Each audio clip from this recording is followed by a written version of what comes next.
With an immense population spread across our planet, birds are truly fascinating and admirable beings. As true architects of nature, their creativity and skill in building nests make them standout symbols of construction in the animal kingdom. That's why today, we're bringing you the 20 most amazing bird nests in the world. High above the African savanna, a tiny master builder is hard at work. A male weaver bird dangles from a thorny branch, plucking grass stems and weaving them into a delicate pouch that swings in the wind. At first glance, it looks like a dangling vegetable or a golden lantern, until you realize it's a nest. Remarkably, this upside-down cage is the entrance to a snug chamber, and the entrance is at the very bottom of the nest. In fact, Encyclopedia Britannica describes these nests as an upside-down flask with a bottom entrance, complete with a long, tube-like neck. The clever design acts as a snake-proof trap door. Predators can't sneak in as the nest sways, and the only door is at the far end of a narrow tunnel. Male weavers are so proud of their work that they build several such nests each season, like tiny apartment showrooms, hoping a female will inspect and move in.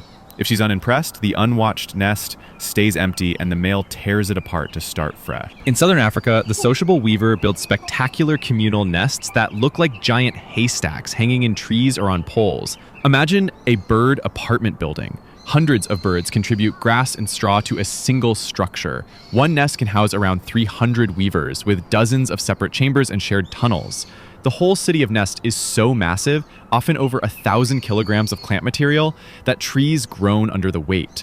These thatched skyscrapers stay cool in the desert, with birds clustering inside for warmth at night and scattering for shade by day. It's truly a cooperative condo that grows over generations.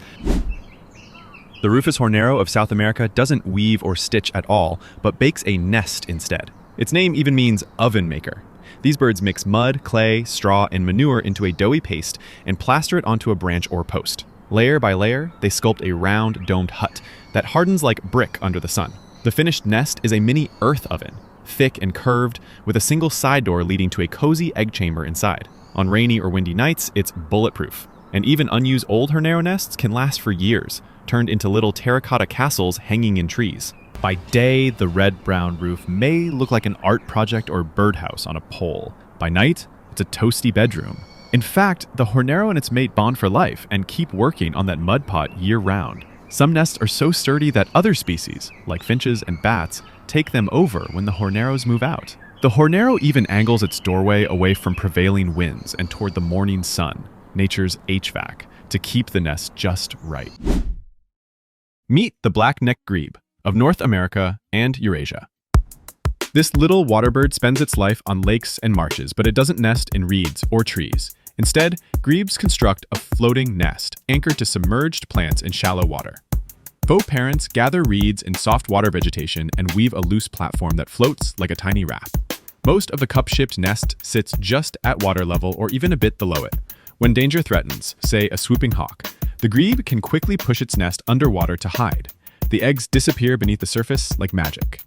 The wet nest stays in place by gripping the underwater stems, and the mother covers the eggs with more plants. It's like having a secret pool bunker for your eggs. Floating nest bunkers keep the grebe's family safe from most land predators and blend right into the lilies. When the chicks hatch, they don't waste time on the nest. They hop onto a parent's back and hitch a ride in the reeds, ready to swim and fish moments after birth. Despite being a vulture, this bird mostly munches palm fruit rather than carrion, and it prefers wide-open wetlands and palm groves. High in a mangrove or tall acacia, a pair of palm nut vultures will build or refurbish a massive stick platform. These nests are the skyscrapers of the canopy, sprawling stick and root towers, sometimes 2 to 3 meters deep and wide, almost like tree houses or bleachers stuck in the branches. Each year, the vultures repair and add to the same nest, decade after decade. Over time, the nest becomes almost as big as a small room, layered thick with branches, leaves, and even mud lining. It's heavy. Old nests can weigh hundreds of pounds, so the birds pick strong trees. The payoff? Below the sturdy floor of sticks and dung, the female lays a single egg, which is kept snug in a soft leaf-lined cup. From this lofty lookout, the parent vultures can spot crocodiles in the water and lions in the grass, keeping their one chick safe.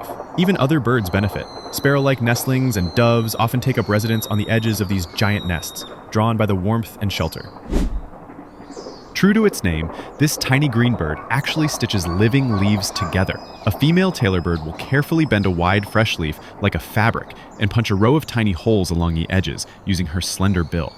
Then she threads long plant fibers through the holes, sewing the leaf edges shut. It's essentially sewing a living pocket. When she's done, the folded leaf becomes a camouflage nest pouch, still alive and green, hanging invisibly in the foliage. Inside, she built a cozy lining of moss and feathers. Each stitch is precise. The leaf doesn't even tear or dry out because the holes are so minute. Scientists have counted up to 200 individual stitches in one tailor bird nest. If a thread snaps or a leaf rips, the tailor stops and repairs it or starts over. The result is an incredibly neat little green tent that no predators suspect of hiding eggs. When a nestling finally peeks out, it's in a secret leaf cocoon that looks like untouched foliage. From an individual craftsman to a communal fortress.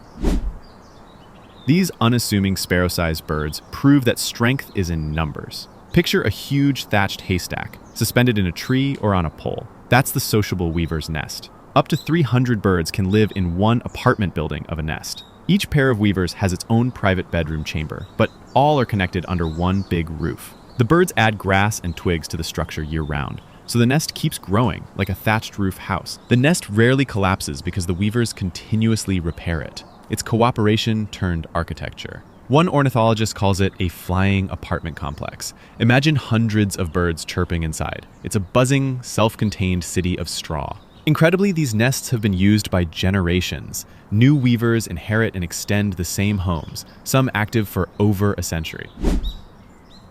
This bold little songbird thrives among spiky cactus and thorny shrubs. How does it keep safe? By building its nest in the thick of it. The cactus wren's nest is a thick, globe-shaped mass of plant fibers, roughly the size of a football, about 18 by 30 centimeters. The entrance is a tight tunnel on one side, small enough that only the wrens can squeeze through.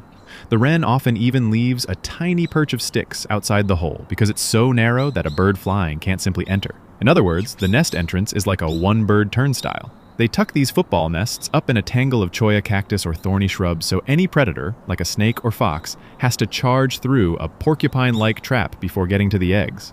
Inside, the walls are lined with feathers, so the babies lie on a soft bed.